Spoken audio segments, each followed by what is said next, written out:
کوئی معافی مانگنے آ جائے تو دیر نہ کرنا، فوراً معاف کرنا، اور تم سے خطا ہو جائے تو معافی مانگنے میں دیر نہ کرنا۔ اللہ کی رحمت تم ایسے چھاؤں میں لے لے گی۔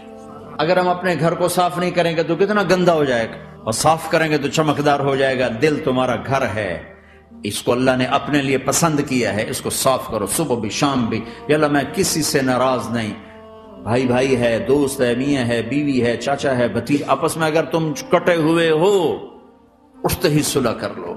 چونکہ میرے نبی کا فرمان ہے جب دو مسلمان آپس میں لڑ پڑیں اور بات نہ کریں تو اللہ ان کے سارے عمل مردود کر دے، تو کہتا جب تک یہ صلح نہیں کریں گے ان کا کوئی عمل قبول نہیں ہے۔ تو اپنے دل پہ پتھر رکھو، معاف کرو، خود جا کے معافی مانگو، چاہے جتنا اس میں تمہیں زور لگانا پڑے مانگو۔ اللہ کی قسم میرے نبی کا فرمان ہے معاف کرنے سے عزت گھٹے تو مجھ سے لے لو، معاف کرنے سے عزت نہیں گھٹتی۔